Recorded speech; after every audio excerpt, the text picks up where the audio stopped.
Hello everyone, आज हम ray optics geometrical optics part 1 में क्वेश्चन 11 से 20 करेंगे इस वीडियो में। This is Cengage BM Sharma solutions. So I hope आपके पास बुक है, नहीं भी है तो कोई बात नहीं है, सारे क्वेश्चंस हैं यहाँ पे।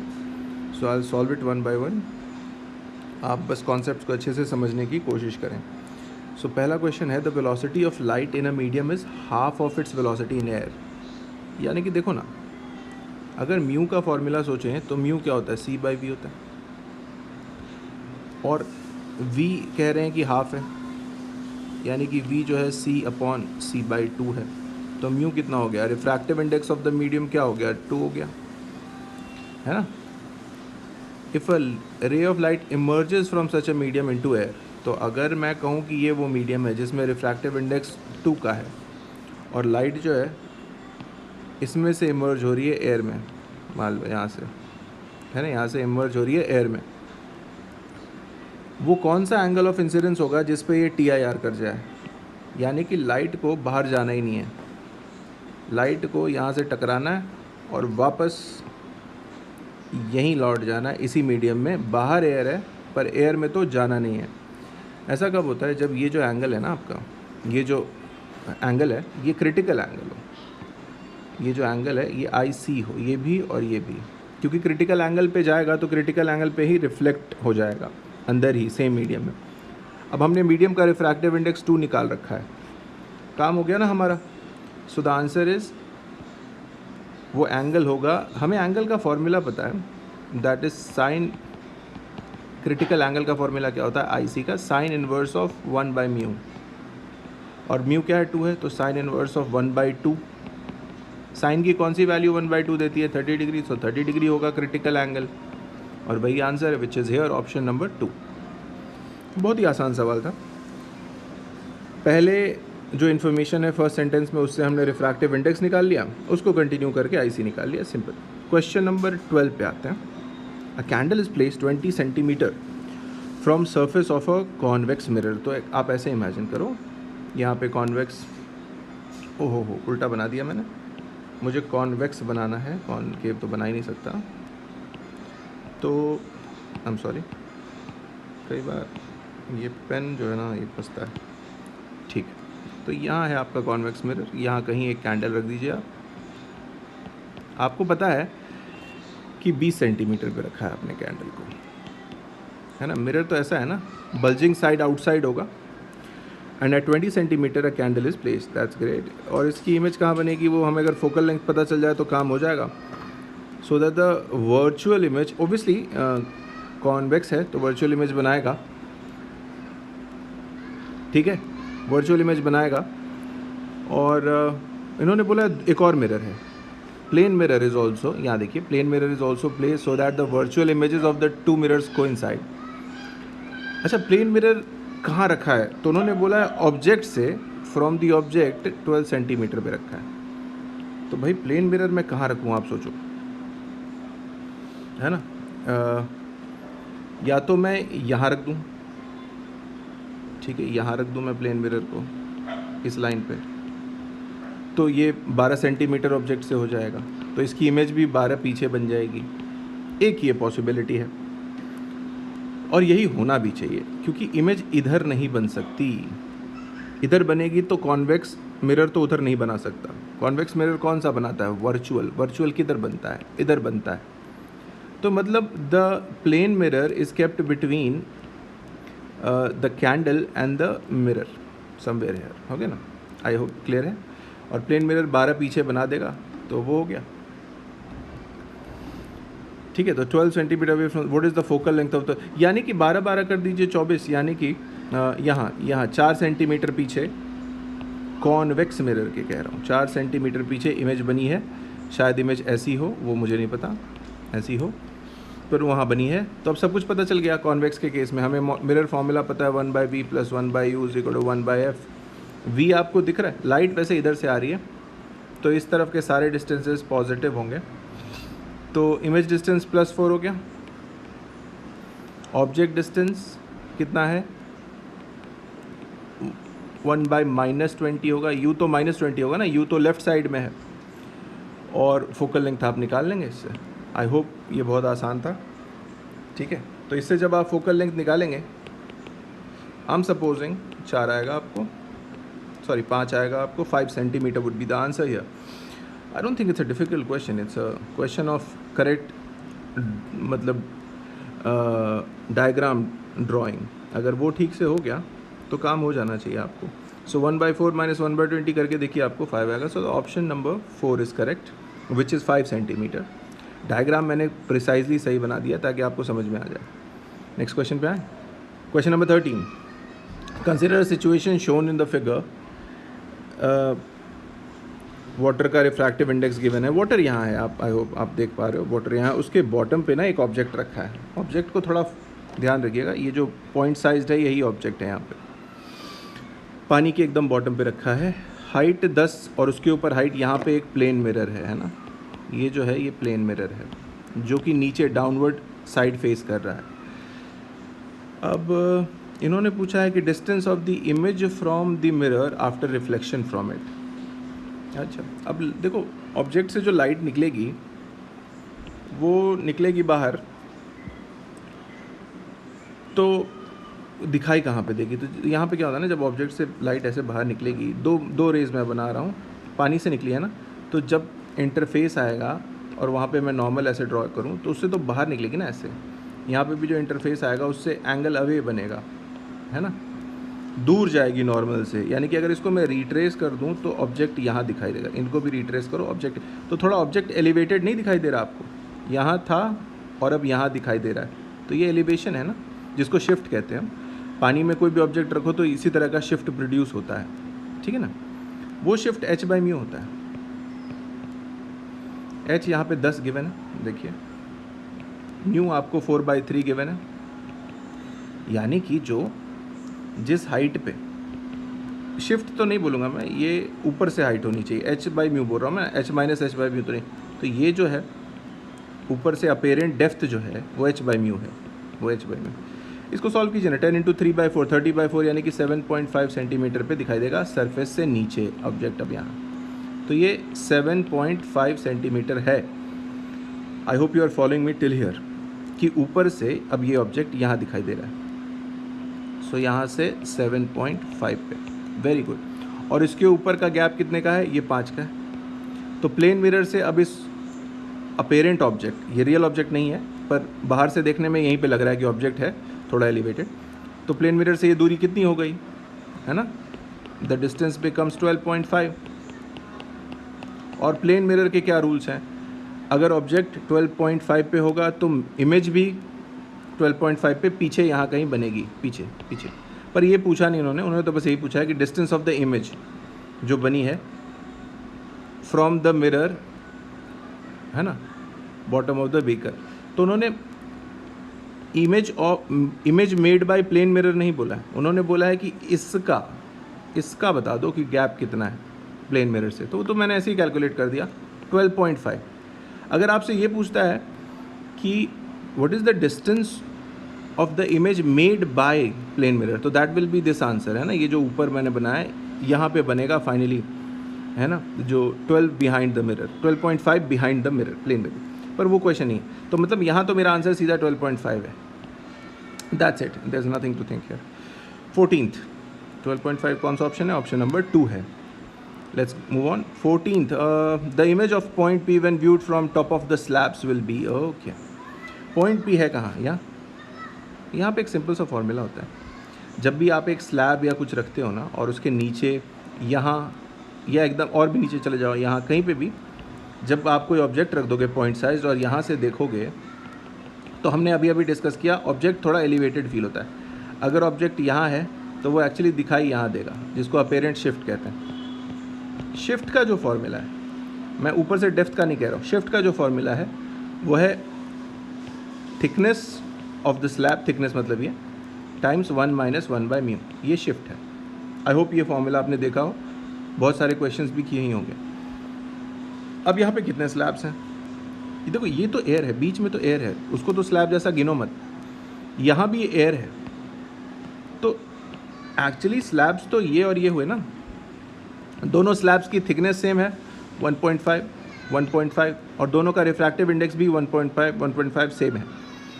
तो जो शिफ्ट होगा है ना, वो दो स्लैब्स की वजह से होगा, एक शिफ्ट नंबर 1 और एक शिफ्ट नंबर 2, और दोनों ही इतना होगा t 1 - 1 बाई म्यू। सो दोनों को जोड़ दें, यानी कि अगर दोनों की वजह से जो शिफ्ट आएगा वो बराबर आएगा, तो टोटल शिफ्ट तो 2t 1 - 1 बाई म्यू हो गया। डबल कर दीजिए, ये शिफ्ट हो गया, इन दोनों को जोड़ दिया मैंने और सब गिवन है आपको। 2t मतलब 2 × 1.5 1 - 1 बाई 1.5, म्यू भी तो दोनों का 1.5 है।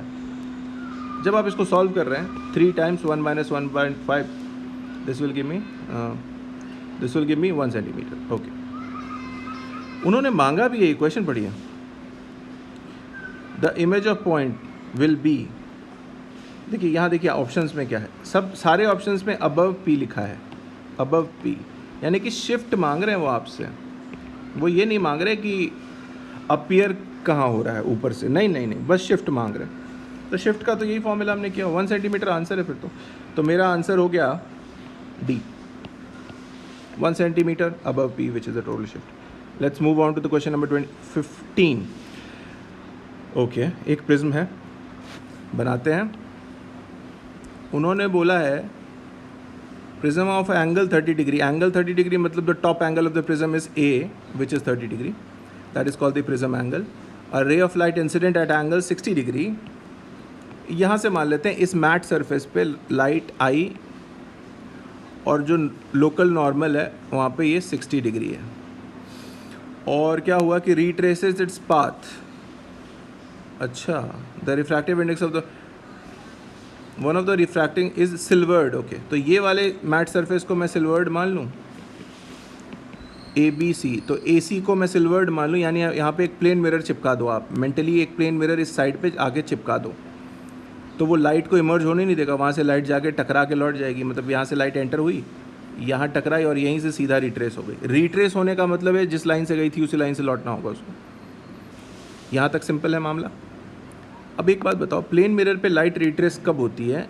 प्लेन मिरर पे लाइट रिट्रेस तब होती है जब वो 90 डिग्री यानी अलोंग द नॉर्मल पड़े ऐसे, और ऐसे लौट जाएगी। 90 डिग्री यहाँ पे बनना चाहिए, यहाँ पे 90 डिग्री बनना चाहिए, यानी कि यहाँ पे 90 बन रहा है। क्या इसमें कोई डाउट है आपको? 90 बना होगा, है ना? अगर वो 90 है तो मामला क्लियर हो जाना चाहिए अब आपको, ठीक है? अगर वो 90 है ना, तो यहाँ पे जो नॉर्मल के साथ एंगल बनेगा ना, मैं दिखाता हूँ आपको, यहाँ पे जो एंगल बनेगा ना ये 30 बनेगा। ज्योमेट्री से देख लीजिए, वो 90 है, वो 60 है यहाँ पे, तो दिस विल बी 90 - 60 मतलब 30। सिंपल सी बात है। तो मुझे इस मीडियम में रिफ्रैक्शन एंगल मिल गया ना, सीधा R मिल गया ना, ये तो हिंट दे दिया उन्होंने मुझे, R 30 हो गया। अब स्नेल्स लॉ लगा दो, काम हो गया। अब आपको पता है बाहर एयर है, तो इस पॉइंट पे ना जहाँ पे एंट्री हुई थी, यहाँ पे एयर से ग्लास का स्नेल्स लॉ लगाएं, तो 1 sin 60 which is in air is mu which is glass है ना, तो 3/2 sin 30। मेरे को लगता है आंसर आ गया। तो sin 60 कितना है? वो तो एक मिनट, मांगा क्या था? मांगा ही रिफ्रैक्टिव इंडेक्स है, तो मैं कैसे लिख सकता हूँ 3/2? मतलब मुझे पता नहीं कि ये ग्लास है कि नहीं, तो म्यू लिख देता हूँ, वही तो मांगा है। तो म्यू तो आ गया यार। sin 60 मतलब √3/2, sin 30 मतलब 1, तो √3 आ रहा है मुझे तो। 1/2 दोनों तरफ कट गया। Mu is equal to √3, option number 2 is correct. ये ग्लास तो नहीं है, कोई और मीडियम है, √3 इसका रिफ्रैक्टिव इंडेक्स है। So option number 2 is correct. ये जो रिट्रेसिंग वाला कॉन्सेप्ट है इसको थोड़ा सा दिमाग में रखिए, ऐसा होगा यहाँ पे। और रिट्रेसिंग अगर पता चल गया तो वहाँ 90 डिग्री और उसी से ये मिला 30, ठीक है? यही एक ट्रिक है इस क्वेश्चन का। और ऐसे क्वेश्चन जेईई मेंस में पूछे भी हैं, आपको रेगुलरली मिलेंगे, थोड़ा ध्यान रखिएगा। Question number 16, angle of deviation is equal to the angle of deviation minimum deviation. ओ, इसका तो एक फॉर्मूला होता है डेल्टा एम का, इसी को कहते हैं minimum day, equal to the angle of prism कह रहे हैं ए। तो कोई ऐसा प्रिज्म इमेजिन कर लेते हैं। मांगा क्या है? अच्छा, एक और ट्रिक है यहाँ पे, इक्विलैटरल ग्लास प्रिज्म है, मतलब ये जो प्रिज्म है ये 60 डिग्री होगा इसका टॉप एंगल। ओ, तो मतलब ए तो गिवन है ना 60, तो डेल्टा एम भी 60 है, काम खत्म हो गया, फिर तो कुछ बचा ही नहीं। आई का फॉर्मूला मुझे पता है, क्योंकि मांग ही रहे हैं आपसे, एंगल ऑफ इंसिडेंस मांग रहे हैं। तो ए प्लस डेल्टा, इसका फॉर्मूला तो यही होता है ना, ए 60 है, डेल्टा एम 60 है बाई 2, मतलब आंसर ही 60 है, ख़त्म हो गई ना बात।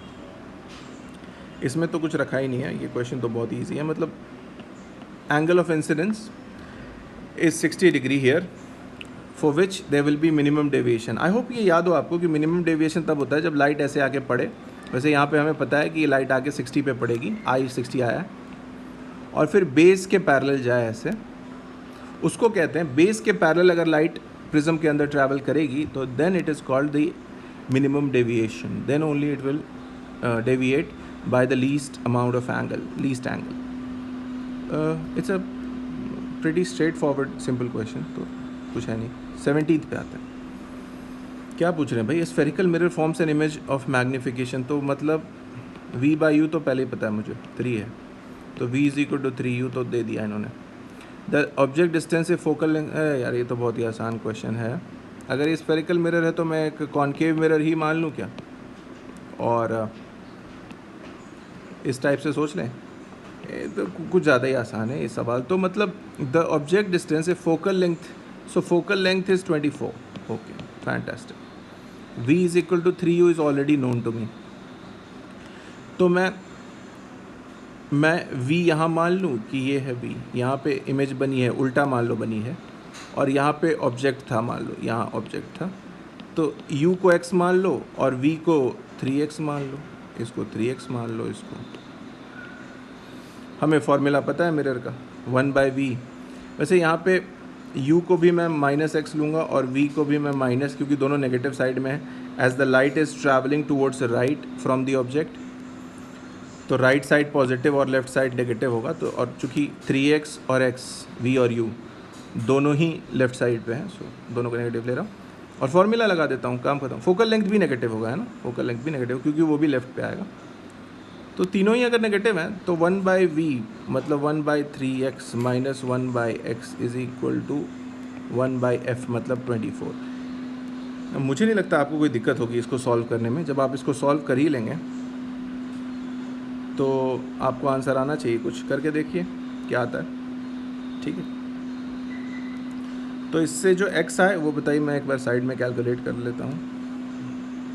1/x तो 3x, 1 और 3x/4 is 24 into 4/32 आ रहा है मुझे, 32, x को 32 आ रहा है, मतलब ये आंसर है। और क्या, अगर x 32 है, देखिए 32 सेंटीमीटर आ गया, ये ऑब्जेक्ट डिस्टेंस है ना, u है ये, तो u 32 है। नेगेटिव अब नहीं बोलने की ज़रूरत है, वो मुझे पता है लेफ्ट में है।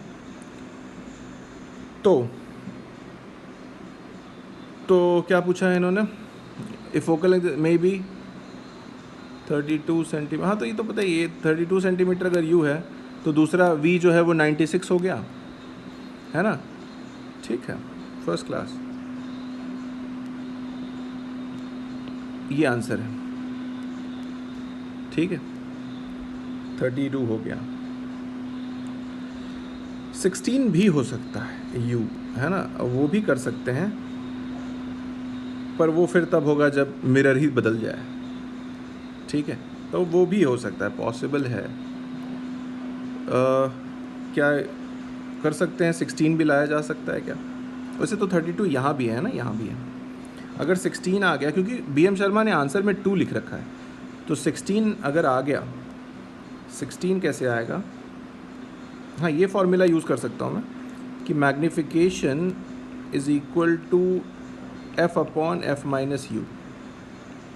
मैग्नीफिकेशन 3 है, f 24 है, और नीचे 24 माइनस u लिख सकते हैं आप। इनफैक्ट -24 है, ये भी -24 है। इससे सॉल्व करेंगे तो u -16 भी आएगा, ठीक है। तो दो आंसर्स हैं। अगर u -16 आया तो मैग्नीफिकेशन v कितना है?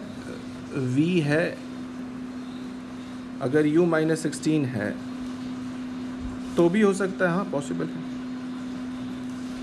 और फिर 32 भी आ सकता है, तो दोनों पॉसिबल हैं यार, तो इसलिए मैंने दोनों चुन लिया, ठीक है, दोनों चलेगा, ठीक है। इन दोनों केसेस में ना मैग्नीफिकेशन 3 ही आएगा। देखो क्यों क्या हो रहा है कि जब u को मैं 16 लूँगा, जब u को मैं 16 ले रहा हूँ ना, तो भी v निकालोगे तो -48 आ जाएगा।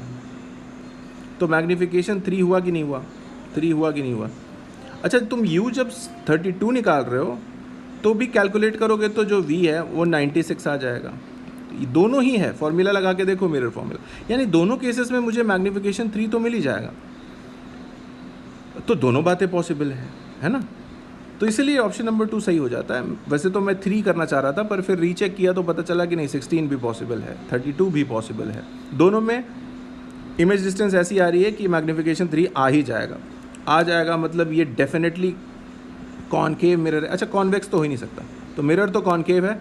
और 2 पॉसिबिलिटीज़ हैं जहाँ पे अगर आप ऑब्जेक्ट रखें तो इमेज डिस्टेंस 3 टाइम्स हो जाएगी। ठीक है, तो सही है, ये बिल्कुल सही है, बहुत बढ़िया। चलिए आगे आते हैं 18th। Nice question, simple question. यहाँ पे बस एक ज्योमेट्री यूज़ करो तुम। ठीक है, क्या करो, एक उन्होंने पूछा है कि भाई जो determine the length of reflected path है ना, तो एक तो मैं लाइट यहाँ से लाके यहाँ टकराऊँगा और वो यहाँ आके पड़ेगी कहीं, और दूसरी लाइट यहाँ से लाके इस एज पे टकराऊँगा और वो यहाँ आके पड़ेगी कहीं, और ये वाली गैप पूछ रहे हैं वो, ये वाली गैप। आई होप आप समझे हो। 2 राइट एंगल ट्रायंगल्स बनते हैं वहाँ पे। तो एक तो ऐसा बन रहा है ना आपको, पहला वाला, ये वाला कह रहा हूँ, एक ऐसा बन रहा है यार। तो उसका परपेंडिकुलर देखो ना, इसका परपेंडिकुलर क्या है, इसका परपेंडिकुलर क्या है, इसका परपेंडिकुलर है L, और इसका बेस क्या है, बेस भी L है, यानी कि tan 45 बना होगा वहाँ। अगर वो देखो, सोच के देखो, अगर वहाँ पे यहाँ पे ये एंगल tan 45 बना है तो इधर भी तो tan 45 बनना चाहिए ना। तो यानी कि ये जो लेंथ होगी डिवाइडेड बाय ये, यहाँ पे तो परपेंडिकुलर और बेस ये हो गया ना। परपेंडिकुलर मतलब ये गैप, ये गैप है ना, ये भी बनाना चाहिए। अब देखो ये बेस तो पता है मुझे, L + L जोड़ रहे हो तो 2L है, बेस तो 2L है, तो क्या परपेंडिकुलर भी 2L होगा? बिल्कुल सही, काम हो गया ना। बड़ा वाला गैप आ गया। अब इस गैप को मैं अगर AB बोलूँ और इसमें से मैं माइनस एक और पॉइंट बीच में डाल देता हूँ P, तो AB माइनस PB करूँ तो आंसर आ गया ना मेरा। तो फिर ये वाली गैप आ जाएगी और यही वो मांग रहे। AB मुझे पता है 2L आया है। अब ऐसे ही PB निकाल लीजिए दूसरी लाइट से, तो दूसरी लाइट ऐसे आके कहीं पड़ी थी, तो ये जो एंगल था वो निकालने पहले। देखो ये पूरा गैप 2L था, ये वाला गैप 2L था, वहाँ पे देखिए आप, यहाँ पे ये पूरा 2L है और परपेंडिकुलर इसका L है। तो ये tan थीटा जो होगा ये वाला, ये tan थीटा 1/2 होगा परपेंडिकुलर बाय बेस। तो इधर भी ऐसा ही होना चाहिए। अब जब लाइट यहाँ आके पड़ी है तो ये जो है ये बाई ये भी 1/2 होना चाहिए। अच्छा, this gap obviously is L in the given question, है ना, ये L है। तो ये वाला कितना होगी 1/2 है, तो ये L/2 होना चाहिए, समझे आप। ये वाला जो गैप है ना, ये वाला, ये L/2 होना चाहिए PB। तो आंसर आ गया ना 3L/2, ख़त्म हो गई, इसमें मेहनत क्या करूँ मैं, हो गया 3। सो दैट साइज, सिंपल सी बात है, ये ट्रिक याद रखो। 2 राइट एंगल ट्रायंगल्स बनाओ, tan थीटा निकाल लो ज्योमेट्री से, जो कि बहुत आसान काम है, और फिर उनको माइनस कर दो ताकि वो जोन आ जाए, ये वाला जोन यहाँ पे मैं पेंट कर रहा हूँ, ये वाला जोन आ जाए जिसमें लाइट पड़ी है, क्योंकि उसके बाहर यही है फील्ड ऑफ व्यू के बाहर का रिफ्लेक्शन, और इसके बाहर लाइट नहीं जा रही, ठीक है ना, यही फील्ड ऑफ व्यू भी कह सकते हैं। तो इतनी दूर की साइज़ मांग रहे हैं आपसे, सिंपल ज्योमेट्री से 2 राइट एंगल ट्रायंगल्स बना के निकाल सकते हैं आप। 3L/2 करेक्ट है, कोई डाउट नहीं है। आई होप ये समझ में आ गया हो। आगे चलें 19th। अच्छा, क्या कह रहे हैं कि फ़िश स्काई देख रहा है, मतलब यहाँ पे तो वाटर सरफेस है, मान लो इसके ऊपर एयर है, नीचे तो सारा पानी भरा है। यहाँ पे एक फ़िश है जो ऊपर स्काई को देख रही है, कितनी दूर तक स्काई दिखा। अच्छा, एक बात है, सिंपल सी बात है, अगर मैं फ़िश की जगह पे यहाँ एक ऑब्जेक्ट मान लूँ कि ऑब्जेक्ट रखा है वो, तो यहाँ से जो लाइट निकलेगी ना वो ऐसे जाएगी, हर तरफ जाएगी वैसे तो, पर एक टाइम के बाद बाहर नहीं जा सकती, क्योंकि वहाँ पे क्रिटिकल एंगल अचीव हो जाता है, यहाँ पे IC अचीव हो जाता है। तो सारी लाइट्स यहाँ से रिफ्लेक्ट बैक हो जाती हैं into the water, they reflect back, TIR अकर होता है। तो एक लिमिट होती है जिसके बाहर लाइट नहीं जाती, यहाँ से फिर लाइट वापस लौट आती है, ठीक है। पर मैं यहाँ पे फिश नहीं मार रहा हूँ, ऑब्जेक्ट मार रहा हूँ, तो IC, तो यही एक जोन है यहाँ से यहाँ तक का, जिसके बाहर लाइट जाती है, नहीं तो फिर नहीं जाती। आई होप इतना समझ में आया हो, क्योंकि TIR होगा ना एक क्रिटिकल एंगल के बाद, और क्रिटिकल एंगल तो हो ही जाएगा as the light is going from water to air, water to air. तो मतलब कितना एंगल बन रहा है यहाँ टोटल, सोचो। अगर इधर IC है तो क्या ये अगर मैं बीच का एक लाइन ले लूँ और इस लाइन को देखूँ तो ये IC हुआ ना, ये भी। वैसे ही इधर भी IC हुआ, तो टोटल एंगल कितना हो गया एजेस के बीच में, 2IC। अब फिश मान लेते हैं। तो मतलब एक और बात, जब यहाँ से लाइट जाती है बाहर निकलती है, लास्ट वाली लाइट जो बाहर निकल पाती है किसी तरह, वो ऐसे सरफेस को ग्रेज करती हुई जाती है ऑलमोस्ट। यहाँ पे भी जो लाइट निकली है ना यहाँ से, वो सरफेस को ग्रेज करती हुई ऐसे जाएगी, और इसके बाद वाली सारी लाइटें वापस TIR कर जाती हैं। अब उल्टा सोचो, मान लो कि प्रिंसिपल ऑफ रिवर्सिबिलिटी नाम का एक कॉन्सेप्ट है रे ऑप्टिक्स में। तो अगर लाइट ऐसे बाहर जा रही है यहाँ पे ग्रेज करती हुई, ग्रेजिंग इमर्जेंस है ये, है ना, इसको ग्रेजिंग इमर्जेंस कहते हैं। तो जो लाइट ग्रेजिंग इंसिडेंस कर रही है, इसका उल्टा जो ऐसे आ रही है लाइट यहाँ से भी और यहाँ से भी, प्रिंसिपल ऑफ रिवर्सिबिलिटी लगा रहा हूँ मैं, ठीक है। तो जो लाइट ग्रेजिंग इंसिडेंस कर रही है, प्रिंसिपल ऑफ रिवर्सिबिलिटी लिख देता हूँ, याद रखोगे तुम लोग, वो एंट्री कैसे करेगी, वो ऐसे ही एंट्री करेगी। उसके पहले वाली लाइटें अंदर आएगी ही नहीं पानी के, बस वही लाइट मैक्सिमम अंदर आ सकती, तो वो भी एंट्री इसी लाइन पे करेगी, है ना। जैसे ये आई तो ये भी इसी ब्लैक लाइन के अलॉन्ग, जो मैं अब रेड बना रहा हूँ, एंट्री करेगी, और यही फिश की आई तक पहुँच सकती है। इसके अलावा कोई लाइट फिश की आई तक नहीं पहुँच सकती है। तो अब यही सवाल है कि जो सारा कुछ वो बाहर देख रहा है, what is the total angle that it subtends at, है ना, द टोटल स्काई। तो स्काई का मतलब क्या है, यहाँ से यहाँ तक सारा स्काई है, मान लेता हूँ मैं, यहाँ से यहाँ तक सारा स्काई है, ये सारा कवरिंग। तो जो सबसे एज वाली लाइट है वो ग्रेज करती हुई आई, यहाँ पे भी जो सबसे एज वाली लाइट है वो ग्रेज करती है, और बाकी सारी लाइटें तो आ ही रही हैं पूरे स्काई से। पर टोटल एंगल क्या बनेगा, टोटल एंगल 2IC बनेगा फिश के आई पे, उससे ज़्यादा वो नहीं देख सकता। What total angle does the sky appear to subtend? तो यहाँ से यहाँ तक का, वही यहाँ तक का एंगल फिश की आइज़ पे सबटेंड होगा, विच इज़ 2IC। IC आप कैसे निकाल सकते हैं, sine inverse of 1/μ। I hope formula तो याद हो आपको। म्यू कितना है, वाटर का म्यू चलेगा ना, म्यू कितना दिया इन्होंने, √2 दिया ना। तो साइन इनवर्स ऑफ 1/√2 करूँगा तो कितना हुआ, 45 डिग्री हुआ कि नहीं। तो साइन इनवर्स ऑफ 1/√2 करूँगा तो ये IC कितना आ जाएगा, मुझे 45 डिग्री आ जाएगा। पर हमारा आंसर 2IC है, 2IC है, मतलब 90 डिग्री टोटल, यही सबटेंड होगा। तो यही आंसर है, मतलब option number 2। But it's a beautiful concept that we need to understand. It uses grazing incidence and emergence as well as this one, principle of reversibility. Please remember this one, this is important, huh? चलिए last question for this video at least. ये तो बहुत आसान question है। एक prism है जो कि वेरी थिन प्रिज्म है। I hope you know the concept of very thin prism. इसके टॉप का जो एंगल ए होता है ना, वो बहुत ही स्मॉल होता है, मैं लिख देता हूँ, बहुत स्मॉल होता है, 2 डिग्री 3 डिग्री, इससे ज़्यादा नहीं, 4 डिग्री मैक्स।